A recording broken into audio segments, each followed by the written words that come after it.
Okay, so hi everyone and welcome. This is a short pre-recorded session that we're doing for the Cerebral Palsy Scotland Conference. My name's Anna Hunter, I'm the Communications Manager at Cerebral Palsy Scotland. So the focus of this session, it's just a short 10-minute session, is to introduce a new national UK group called the UK Cerebral Palsy Coalition that's bringing a range of CP organisations together to raise awareness of cerebral palsy and the issues facing the CP community. And I'm so pleased to be joined by two people who are very closely involved with the new coalition. So we have Amanda Richardson, who's the CEO of Action Cerebral Palsy, and they're a charity which aims to represent the best interests of children and young people with CP policymakers. And we've got Jonathan Badger, who's the Chief Executive of the William Little Foundation, which is a medical research charity that funds research into the causes of CP. So hello everyone. Hello. So really, I think the first question, and I'll direct this to you, Jonathan, is I suppose, why did you feel this new coalition was needed? And I guess, what was the impetus that led you to set this up? So last year we started a review of research that was going on about CP around the world, with a view to sort of trying to identify where in effect research was going. And what we discovered was that the research community, certainly in the UK, was fairly fractured, facing in different directions, as it were, and wasn't sort of, as it were, pulling together into, okay, let's identify where we can make the greatest impact on CP and work together. And looking sort of further across the CP sector, the charity community, whatever, we discovered pretty much the same thing, in that there are a lot of organisations, all very busy, all doing what they were set up to do, but at the same time, not necessarily all facing in the same direction. And what we read was that there was not enough collective work, or more to the point, collective voice for the CP community in the UK. We identified, Amanda and I, between us, identified about 12 or 13 organisations that all represented the breadth, as it were, of the cerebral palsy community in the UK, and asked if they would like to join a steering group to look into the practicalities of setting up this alliance, which we've now called coalition, to see where that could take us. In terms of what we our aims, really, to echo Jonathan's outline, really, of what our aspirations are. Specifically, what we want to do really is to draw on the collective expertise, knowledge, experience and work of our coalition members now and in the future to really have a strong voice for the cerebral palsy, for and with the cerebral palsy community, because it's really important that we work very, very closely with people with cerebral palsy or closely involved with cerebral palsy, to have a voice for that community at the higher levels, both at national levels but also at local level, and to use that collective voice and collective expertise to be an advocate for better resources, both for research into the causes and the causes and treatment of people with causes of cerebral palsy and treatment of cerebral palsy, but also for provision of social care, to look at education, really across the whole aspect of all aspects of well-being for people with cerebral palsy, and particularly to highlight and raise awareness of cerebral palsy as a lifelong condition, to perhaps put aside the stereotypes that people might have of cerebral palsy, and to really shine a light on cerebral palsy as a lifelong condition, and how we can support those people and improve the lives of those people across all ages.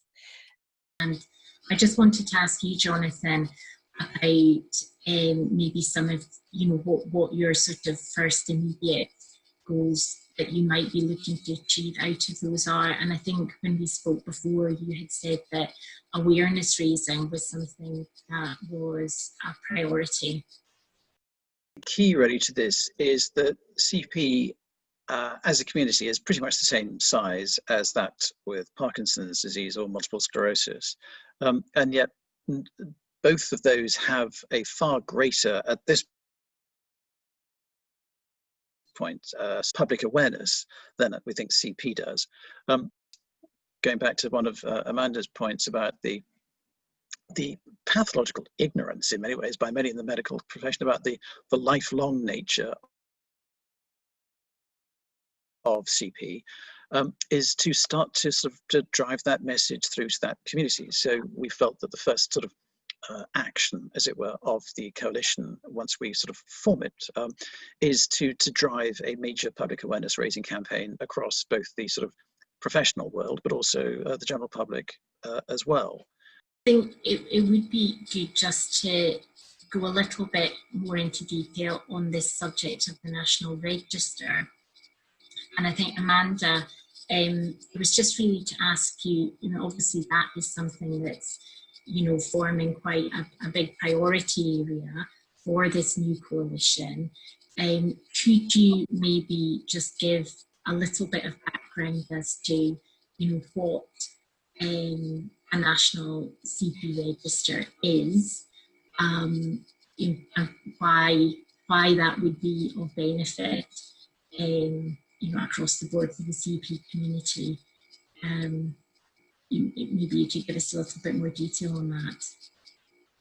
Well, just to start by saying that, there have been valiant attempts over the years by various research organisations and academic and clinicians to pull together data on cerebral palsy, and unfortunately, due to various reasons, mainly funding, we haven't been able to really build any sustainability into those previous registers or databases. However, they did exist, they have existed, and the people involved in those have never lost the desire to create and to join up the dots, if you like, in terms of the data that is collected by different organisations. Of course, one of the issues that, of course, this raises is the fact that, whilst I talked earlier about the CP community being pretty much the same size as the MS and Parkinson's community, we don't actually know for sure. We don't actually know for certain how many people in the country are affected by CP, which is crazy. It is so needed because we simply do not know enough about people with cerebral palsy, where they are, what their outcomes are, what their needs are, and what we can do to ameliorate the challenges that those individuals face. So, I really hope we can move forward with this project. Finally, I was just wanting to ask you, clearly this is a kind of national coalition where organisations are coming together. So I wanted to ask, how can individuals keep informed about the work streams that you're going to be starting on? So we need, we want the coalition, in effect, to become the first point of reference for anyone with an interest in any aspect of CP. That will need something like a website as a starting point, as a sort of as an infant hub, as it were, as well as providing something of a forum for all the members to exchange insights, develop their own partnerships and working relationships and so on. But to do that, we need, in effect, a membership to sort of to step forward and say, yes, we want to be part of the coalition. Yes, we want to sort of to drive change. And yes, we agree to the idea of setting national priorities for CP. In effect, the country lacks a CP strategy. And what our earnest hope is that the coalition is the forum to produce that.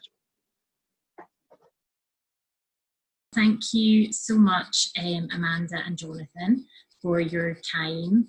And it's great to be able to get the opportunity to raise awareness about this new UK coalition around cerebral palsy. So, and also really interesting to hear how that work's going to develop over the next few months and years. So thank you so much for your time. Thank you. Pleasure.